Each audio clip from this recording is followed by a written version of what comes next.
I'm Peter Borenius, and we're at Coombe Bissett on the banks of the River Ebble. Tell me about the condition of the river this year. It is more discoloured than I have ever seen it during any May in the whole of my 60 years that I've known the Ebble. I'm 72 and I've fished the Ebble for over 60 years. Generally, at this time of year, it will be running crystal clear with great banks of water buttercup weed, beds of very clear gravel, and masses of trout rising in the channels between the weed. As we look at it now, we can see it is a sort of murky brownish grey colour. There's hardly any growing ranunculus. There's certainly no fish rising whatever, and this should be the height of the trout fishing season, when there should be fish rising everywhere. There are a number of factors which have contributed to the decline of our chalk streams. First and foremost, undoubtedly, the low rainfall that we've experienced for the last 5 years. The long-term average has not been reached for the last 5 years, and that's absolutely exceptional. It very often happens that long-term average is not reached for 1 or 2 years, but then it's always made up by 1 or 2 years of above long-term average rainfall. But what we've had in the last 5 years has been a consistent below long-term average rainfall. This has caused the aquifers to become depleted, the underground sources of the water which feed all these chalk streams, and our rivers are running incredibly low for the time of year. A change in wildlife since when I first came to the Ebble Valley for my holidays in 1929, 1930 onwards, is actually phenomenal. We used to hear every evening a bird called the curlew. That usually presaged rain, and practically every evening you had rain promised by the song of the curlew, and it arrived the next day. I have not heard a curlew in this valley for over 30 years now. It has completely disappeared. We used to have immense flocks of plover, the green plover, sometimes known as the peewit, I think is its popular name. These are almost non-existent now in this valley. We get a few of them, but there used to be thousands, and now there are probably dozens where there used to be thousands.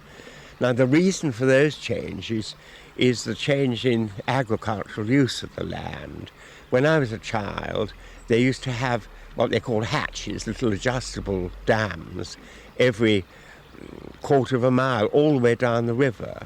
These hatches were used to raise the water level in the early spring, and just to hold the river back, to raise the water level in order to be able to divert the river all over the fields in the little side ditches, which were called carriers, for carrying water all over the fields. Now, interestingly enough, you're trying a similar sort of experiment yourself here, where you've placed a weir in the river just at the back of your house, and you're diverting the river over a space of something like 15, 20 yards, quite a distance over into what were the old water meadows here. The purpose of this is to raise the soil moisture density in this little meadow we're in, and to try to restore the whole environment to the type of environment we had 30 or 40 years ago.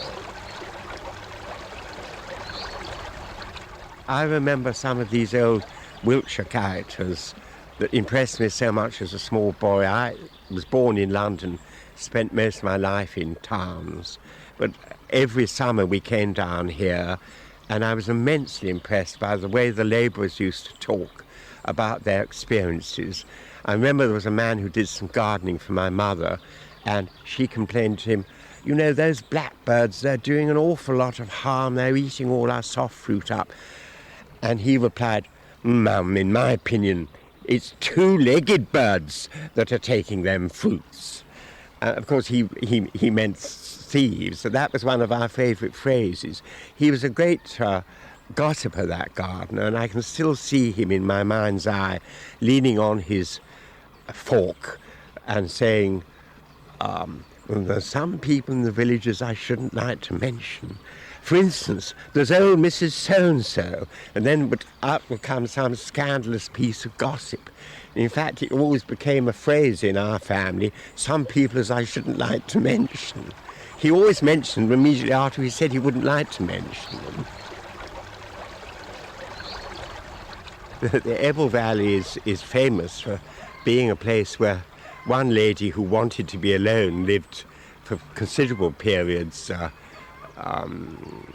just after the war, and that was Greater Garbo, who lived somewhere up round Broadchalk, if I remember rightly. I must say I never met her because she was a lady who wanted to be alone, but it certainly must have suited anyone who was of a solitary disposition.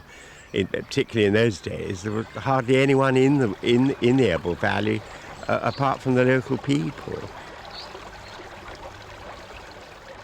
In the Wiltshire streams, most of the fish will take bread. So does that mean that folk can just wander down by the side of the river and flick bread in like they would feed for the trout, like they would feed the ducks? Yes, as long as the pieces of bread are not too large, it will almost certainly bring trout up if there are any trout around.